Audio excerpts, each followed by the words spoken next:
President Bola Tinubu has reiterated that he has no regrets about removing the fuel subsidy, emphasizing that the decision was necessary to secure Nigeria's financial future. Speaking on Monday during a live presidential media chat broadcast nationwide, Tinubu explained that the subsidy was draining the country's resources and jeopardizing future investments.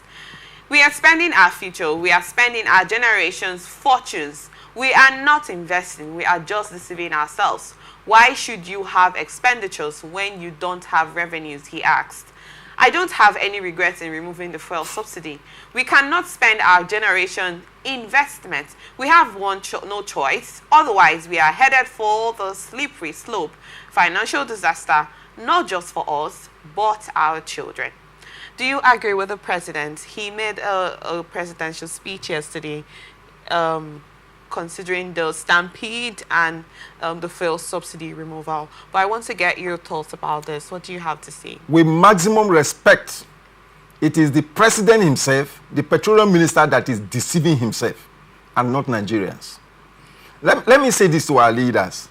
You know, most of our leaders, you know, there used to be a time, I grew up in Rivers State here, our prime gateway to the news is Nigerian Tide. There used to be a time that for you to know what will happen tomorrow or this week, you need to go and look for a copy of Nigerian Tide or listen to DSTV or RSTV. Yeah. That era is gone into the dustbin. With the social media, you can relate globally without obstacle. That is where we are now. Tinubu cannot see, it's an insult on the collective. You know what is paining me? My pain is derived. It's just like when one Dr. Obele from LMA, you know LMA here? Yes. They are endangered people. People don't understand. What the petrochemical industry is doing to that community, decades to come will show. Most people there will die natural death. They are playing with their future in terms of chemical that is being released and the people that are inhaling for nothing. I had Dr. Obele. I used to respect him in the past. But my respect for him crashed that day that I was defending NNPC. Where is the NNPC? Share is rolling out at now 95%. It's functioning now at 95%. After that, permit me to say, after that serial liar came on air, he was not defending NNPC here. By whatever nomenclature. See, Nigeria has globally recognized comparative economic advantage in the production of crude oil. I've told you here. Yes. I did my research work on the legal framework for environmental management in Nigeria, the petroleum industry in focus. The motto of my law firm is a beautiful Latin maxim, nemo daco non habet, which means, by interpretation, a man cannot legitimately be expected to give that which he doesn't have. And that's exactly what Tinubu is doing. Tinubu did not promise any Nigerian leadership. He said it is his turn. He even bragged about it that even if he's not voted, that he will be president. And Mahmoud. I remember you said something like that, and I said, I talked about the fact that he was elected as the president. In what sense? In what sense was he elected? He was elected as the president. He was elected. He was imposed on us through. See, let me tell you, it's unfortunate. Why do you say he was imposed on us? It's very unfortunate. But he was actually elected, like I said. There were elections, there were state elections, there even were the one that happened in elections. The person that he has now put in Abuja there rigged the election in Rivers State here, and he has bragged about it. We do not have proof of rigging of elections. Those were things that we had. Let me say I'm not going to side anybody, but you're a barrister. Yes, let me say this to you. Barrister Mikey, please. Barrister Mikey, just give me a minute, yes. please. You're a barrister, and then you've oftentimes talked about not being guilty until being proved guilty. An offender is not guilty until being proved guilty. Yes. And then you also know about the aspect where if you have a case against someone, you bring evidence. Even though oftentimes, I'm sure you've seen cases where this person is a murderer, but you're saying this person actually killed this person, but you do not have the evidence against this particular murderer that you have in question, that you want to persecute. And then oftentimes this person would be granted bail, released. So that's why I'm going back to that aspect of having proof of certain things that we actually hear or see. Okay, let me correct you. It's alleged murderer. That is the word. Okay, alleged murderer. Alleged murderer. Okay. Because that will be in conformity with the adversarial criminal jurisprudence. So we can also say that the case of rigging was allegedly said. Yes, alleged. Okay. Now let me say this to you, so that we don't divert so much. Okay. Let's square on removal of petroleum subsidy. Okay. Globally, it's a global practice. If there is a subsidy imposed by government, which is an intervention to save the people from hard economic realities flowing from the action of the government, government normally work underground to handle enabling environment that will cushion that adverse effect on the victims of the system. Labour in Nigeria agreed with the government long time ago that the way forward is to make the refineries functional. Okay, before removing the issue of subsidy. Yes. Let me say this to you if you do not know. Bola Tinubu, as president, identified that there are those who are taking the subsidy money. He cannot proceed against them. That shows the failure of the legal system. That's why I make reference to, you see this Dele Farotimi case, it will expose a lot of things. Because the clique of senior lawyers in this country are behind the criminal mind that are turning the future of this country. Now, is the refinery working? Nigeria is the only member of OPEC that don't have one functional refinery. When Mary Kelly was making noise about Port Harcourt refinery, I can count, it's more than 10 times. That man, in fact, some time ago he said, this time around we are not lying. Which tells you that he's a serial liar. He said, this time around we are not lying. It's like a father that has been lying to the children.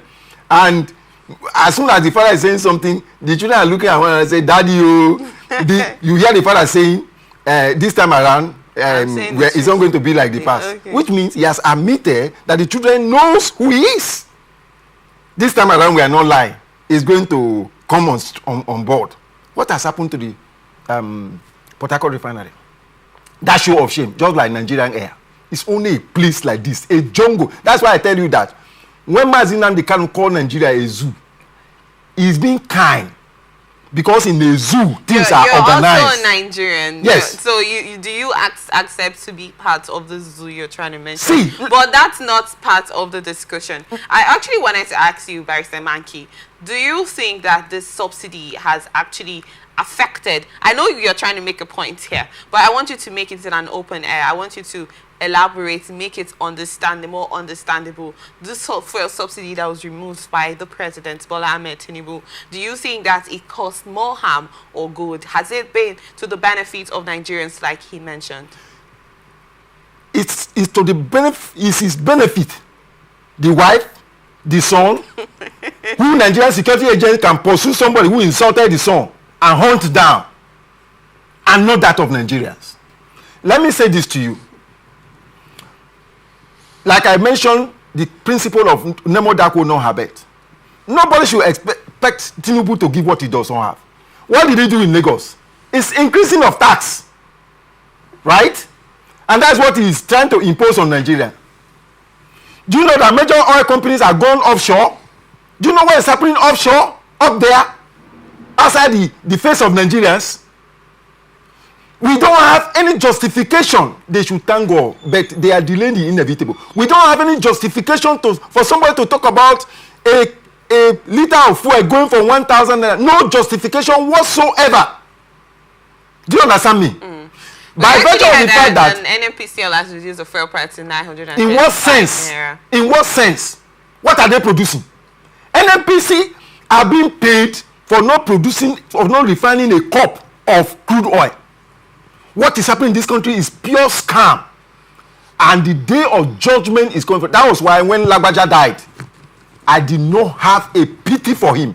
Because Lagbaja was a symbol of the wickedness of our leaders in this country. Well, by some when they were lying, we've actually talked about this. Lying and lying and lying. So now, it's not good to speak ill about the dirt. There's no ill. No matter what the person must have done. Let me say this to you. But let's not digress out of the. If Tinubu meant well for Nigeria, the first thing he would have done, in view of the state of the economy, was to declare state of emergency in the energy sector. Yes. Do you understand me? Yes. I've had opportunity of traveling around this country. The youth of this country, depending on the region, are also gifted by what God deposited.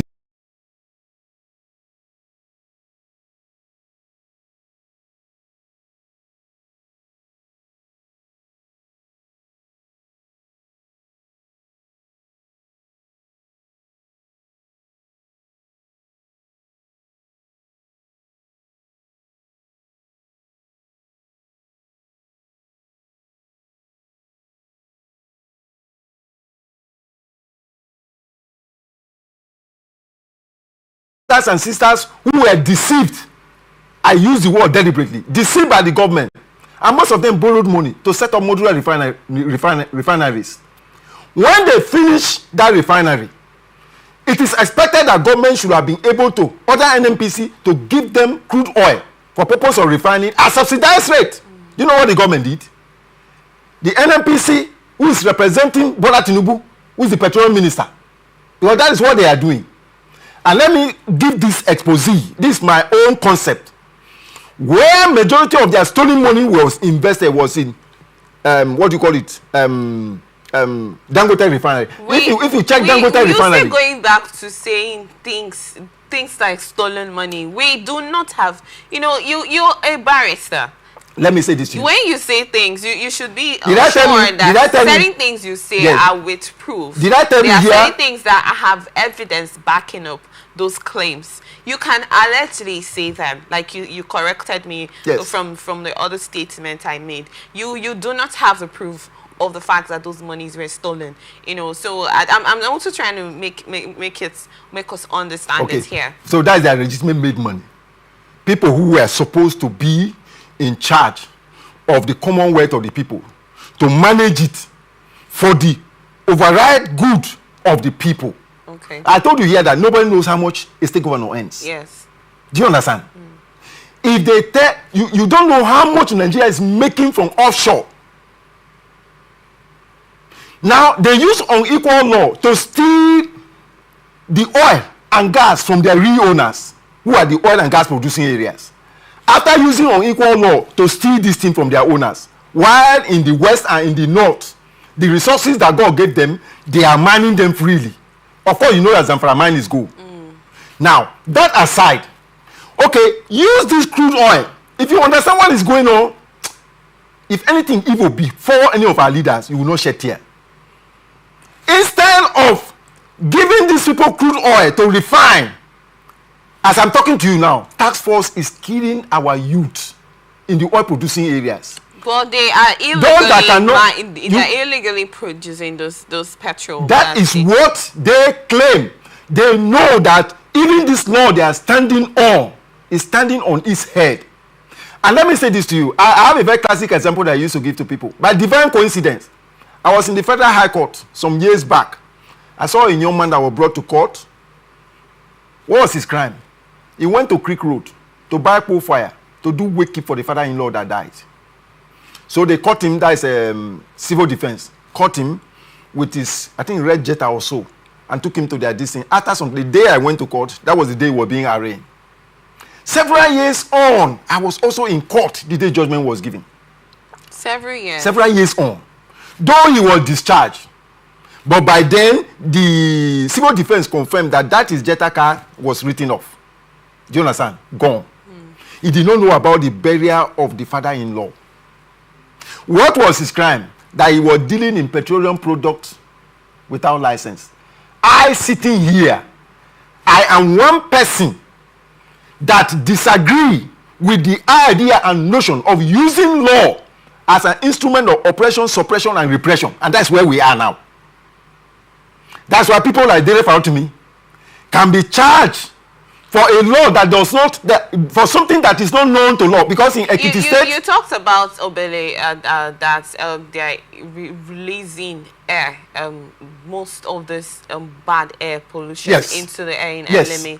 This fire issue that you mentioned, do you know about the disadvantage it has, the implication it has to the health of Nigerians? Let me ask you a question. That is why it's always categorized as an illegal refinery or illegal way of refining this crude. Let me ask you. They can also do this legally in the right sense. Like you said, the government should come in terms with them and, legalize this thing that they call illegal refinery processes. But that's in that aspect of this particular man that was arraigned in court, I do not know the real story. No, he went to buy that product. Yeah. For buying that product alone. That was his crime. Yes, but the thing is, according to the law that you practice, this is something that has been seen as an illegal, I don't know what word to go to, illegal product. So that is the case of it. Because this fire, most times you see in the air, it gets released, and sometimes you see the particles on your skin. Imagine inhaling this for continuous process, or for a continuous time, the effect it has on the health. There ought not to be anything like fire. If we have a government that has human face. Yes, that's do you understand it? Saying. Yes, in as much as, yes, we actually want to do this all now, but this has been categorized as an illegal thing. Do you know those who are the main culprits in this pollution? They are the Navy and the Air Force who are destroying and burning down these facilities. And I tell you one thing, I am very sure they are not discharged at the bar of their conscience. Go to any of the military formations, their bases, and check what their peasant wife that cannot afford gas. Do you know how much is a kg of gas presently? It is the fire they are using to cook for them. And though they cannot use the law, they cannot use task force to kill, they are using the law to kill. And the blood of these innocent youths are crying for vengeance. And I can tell you, I grew up in the village. I've seen the fate and the end of those who think they were wise, who shared community money contributed by poor people. I've seen their end. I've seen the end of their children. And I don't envy the oppressor. As a lawyer, like Martin Luther King says, if you want me to keep quiet, if you want the peace of the graveyard to keep quiet in the face of injustice and evil, he says, if that's what we bring about peace, I don't want it. Thank you so much. If that is the peace they are talking about in this country, even Bola Tinubu knows. Look, go to the market. Today is Christmas Eve. Yes. Go to how much is a chicken? I'm sure you negotiated for one. I've seen local billboards around, live chicken here for sale. I'm all one. You know how much? 30,000. For one, how much is minimum wage? Don't laugh now. Let's be serious. Let's be serious for once. 70,000. 70,000. So you buy half few concom of rice plus a chicken, right? Yes. The money is gone. And then the president has that order. I'm sure Nigerians are praying for him. Because, see, let me tell you, I asked our leaders, this money, what are you using it for? In the Western world, the way leaders think, they look at everybody as a human being. There's a distinction between human being and animals, right? I'm not living in the cage like in the zoo, for instance. But even in the zoo, things are in order. Things are organized. Yes. But we are in a situation wherein it is like a jungle. Okay, now that you are increasing tax, if you want to collect money from POS now, you are going to pay so much money to collect your money. And then you have so much money. Then what can you buy with the money? And the president is saying that we are getting more money. We are sharing more money. How much is a bag of cement now? Thank you. It's about 10,000 to 12,000 naira. I know so who can build? We have a lot to talk about here.